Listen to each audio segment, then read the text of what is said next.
1918, police went to rescue kidnapper in Taraba.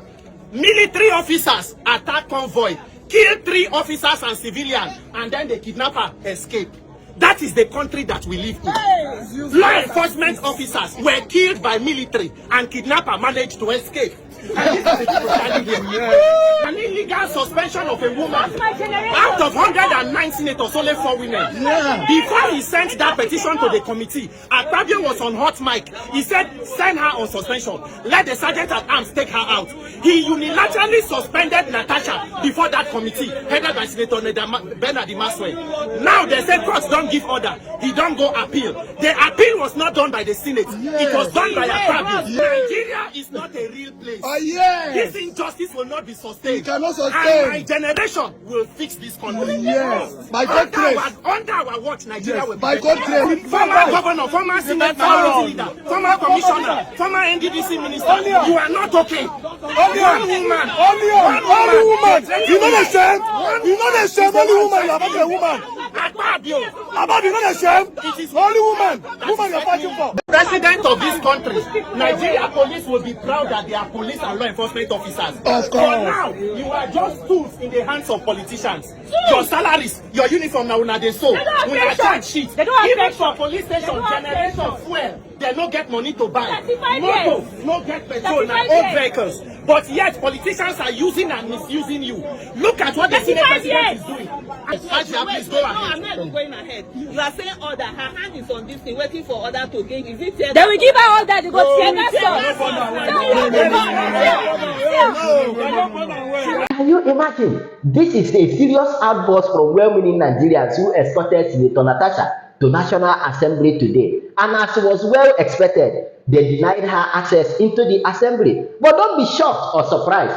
I already told you in my previous video that Nigeria is a country located in West Africa. Many things are possible here, which this one is one of it.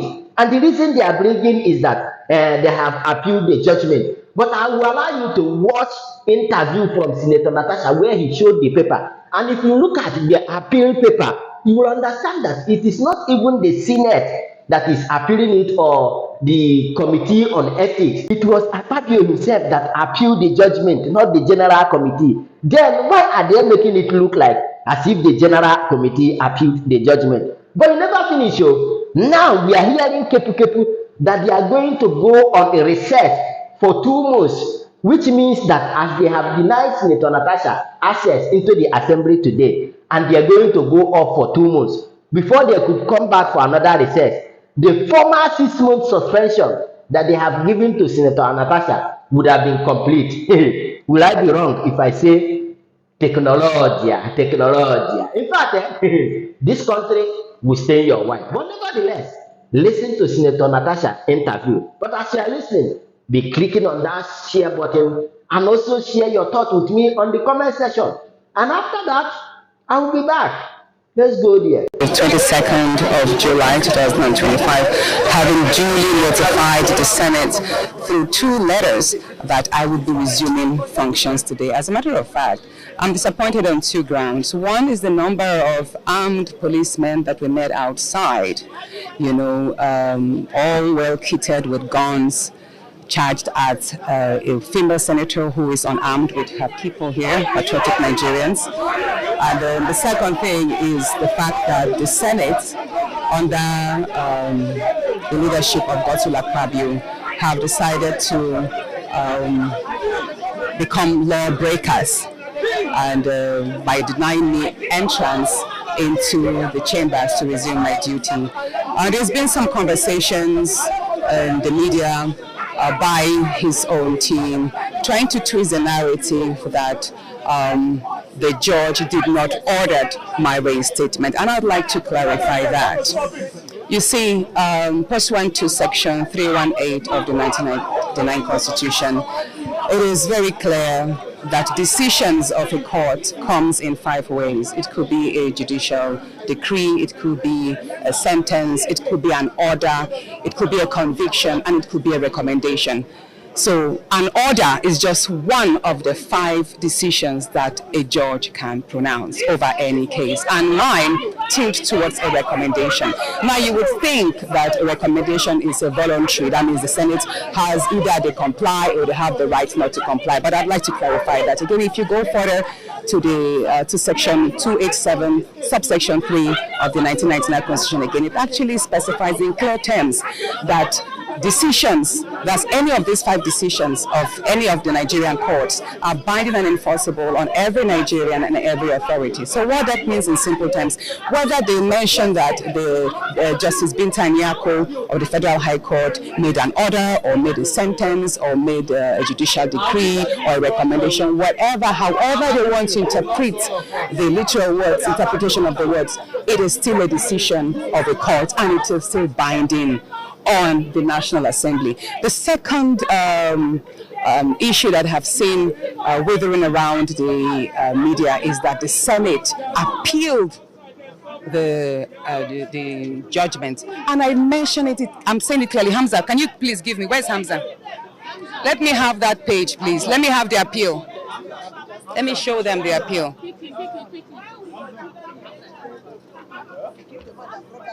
Now, this is the appeal that was initiated last week against Justice Binta Nyako's judgment. It is clear that it is not the National Assembly, neither it is the Senate that appealed the judgment. It's Akpabio himself. Read it. The President of the Senate of the Federal Republic of Nigeria, Senator Godswill Akpabio, he is the only appellant. The National Assembly has not appealed that judgment. The Senate has not appealed the judgment. The Committee on Ethics has not, that suspended me wrongly, has not appealed the judgment. As a matter of fact, Senator Akpabio joined the clerk of the National Assembly, the entire Senate, and the chairman Committee on Ethics as joint respondents to the case. That means Akpabio has taken the National Assembly and the Senate and the clerk and the committee to court as well. Do you understand? That must be clarified. So there is no reason whatsoever, contrary to the publications I read yesterday, that I should not resume today because the Senate has appealed my suspension judgment, and that's wrong. The Senate did not. Your own appealed judgment. No, what I appealed is the contempt, and that is separate. The judgment came in 2 parts. One was to address the contempt, which is based on the satirical letter which I made, or the satirical apology letter which I made on Facebook, which the judge thought it wise in her own stride that amounts to contempt. But I'm saying clearly that does not amount to contempt of her court, because before Justice Binta Nyako was not the matter of sexual harassment or the matter of suspension. And what I will say clearly, hold on, what I will say clearly here is me appealing the contempt does not in any way invalidate the decision of the court that mentions me resuming.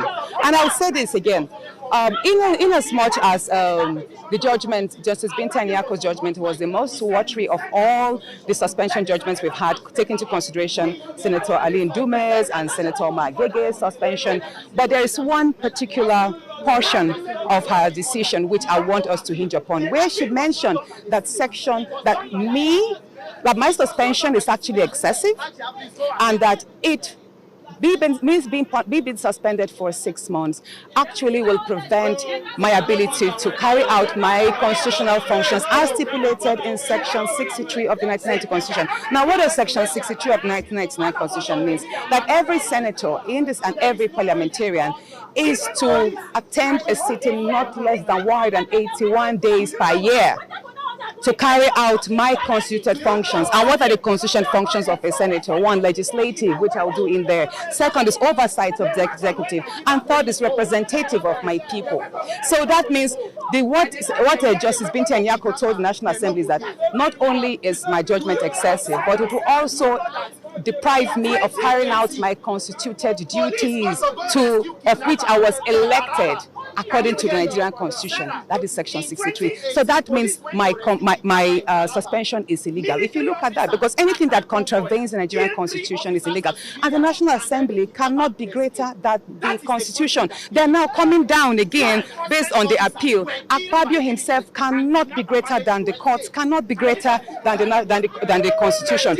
And I want Nigerians to know that the office of the Senate President, Akpabio himself, does not give me my legitimacy as a senator. So, me being well, of course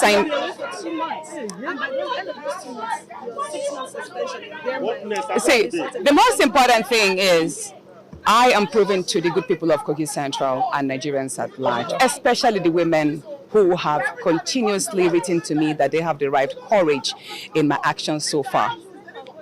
Now, the fact that I've been denied entrance is a statement being made. Our narratives are being shaped, history is being formed and shaped, and policies, again, all of this work together through intentional actions like we have done today. It's on record that the National Assembly under Akpabio has decided to be in contempt of the court's decisions. And it's quite ironic because they are actually lawmakers. So that puts to question how far and how ripe is Nigeria's democracy in this day and age. So, however, if we decide to turn our backs and go home, we are not ignorant of the fact that the National Assembly is most likely going to go into recess tomorrow for 2 months, and they will resume pretty much in the last week of September.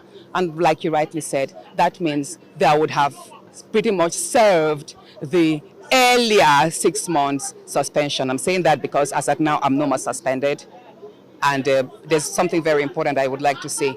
Even the suspension ab initio was fraudulent because the document that recommended my suspension was not attested to by the senators, the members of the committee. It was just an attendance sheet that was photocopied as their signatures. And if we are to go through that, that means ab initio from the onset, the suspension is wrong because the documents, the recommendation itself was faulty.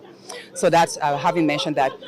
Going forward, I'm going to have a meeting with my legal team, and then most likely they will have to probably proceed to the appellate court to seek interpretations of what has just happened, because we are law-abiding citizens. Everyone here who has accompanied me, you can see no one is unruly, even though some have vehemently decided to express their dissatisfaction with the system.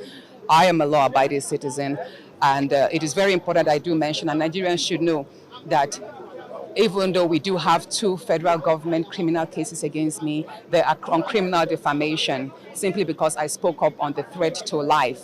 And everybody has a right to speak up on their threat to life. And Nigerians should know that I am not facing charges of corruption, I'm not facing charges of embezzlement, I'm not facing charges of drug abuse, and neither am I facing charges of murder. And it's ironic that the people who are actually testifying as witnesses in the 2 federal government cases have cases at EFCC, have files at EFCC on record that they have actually embezzled state funds running into billions. So it's really, let me say this, it's very important I do mention the flip of our judicial system, the flip of how institutions are being utilized to oppress people who are innocent.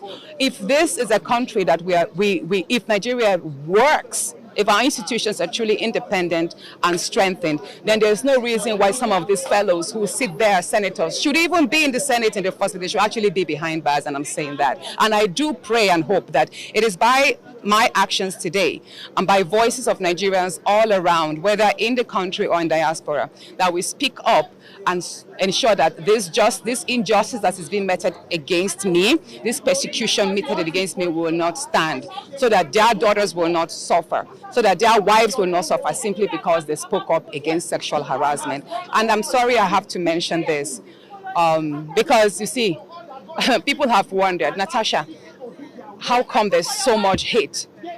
How come you were suspended for 6 months? Just the day after you tendered your petition on sexual harassment, you were suspended. And then there was the fraudulent recall. We all saw how we survived a recall. And then there's been a whole lot of attacks against me, which by the grace of God I've survived. And whenever people ask me, Natasha, Why is there so much hate from the Senate president against you? Why is that the institutions have turned against you, even though, by and large, you are pretty much one of the fairest senators or politicians in Nigeria? And I tell them, this is just an iceberg of what I have had to suffer and endure in the Senate under Akpabio's leadership for the last 1 year.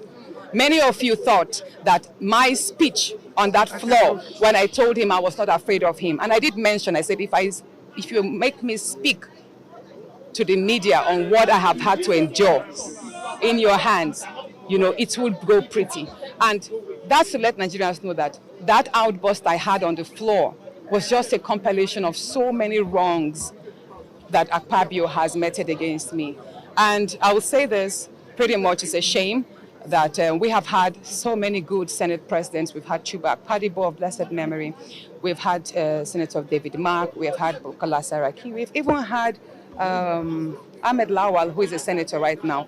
And I'd say this pretty much is the worst assembly Nigeria has ever had. And I hope we will not have to suffer this anymore, because it tells a lot on the individual. And I've said this before and I'm saying it again. The Senate President, Godswill Akpabio, runs the Nigerian Senate as if it's the third-term governor of Akwa Ibom. Many senators are afraid. You've all seen what happened. You are not allowed to speak. When you try to speak or air your views on certain issues that are critical, you get shut down if it does not conform with what he wants. So far, I've not been given any official reason. I've only read on the papers yesterday that I should not resume today because the Senate has appealed. And that is why I presented to you that the Senate has not appealed the judgment. It is Akpabio himself. He is abusing power by willing the entire institutions to fight me. It's a personal vendetta that Akpabio is unleashing on me by hiding under the whims of the institutions, and it is wrong. It is totally wrong, because you can't have his own senatorial district deprive the Kogi Central of representation. There is just no reason why these gates should not be open. But by and large, considering the fact that the Senate is vacating tomorrow, whenever they deem it fit to resume, we would resume as well. So what matters most is all the pressures and all the calls of me apologizing for no wrong that I did. I have refused to do that. So if it means staying the entire 6 months for an unjust suspension, which I'm repeating again, has been quashed by the courts, so be it. I have pretty much been busy with my constituents on the brighter side. You've all seen, we've been carrying out a lot of projects in the past few months. And that is true to my nature, because I am a technocrat. I'm a lawyer. I'm an oil and gas expert. My formative year in my career were in the oil and gas industry. So I got into politics because I wanted to create a different mark for other people like me who wants to venture into politics. I also got into politics because I want to intentionally raise the standard of leadership. It's enough for us in Africa to sit down and admire leaders or politicians from other smaller African countries, not talk of the European world and the other Western world. So I hope that with this journey so far, however it goes, people should muster strength from me, and I hope that 2027 will have more courageous, younger, educated, intentional leaders that will be elected into office, so that together we can change the narrative of Nigeria. You get the point. Now, what do you think is actually going on? Where have we gotten it all wrong like this? In fact, share your thoughts with me on the comment section. And of course, you get the vibe. Click on that subscribe button, follow, and share for more updates. Because like this, hey,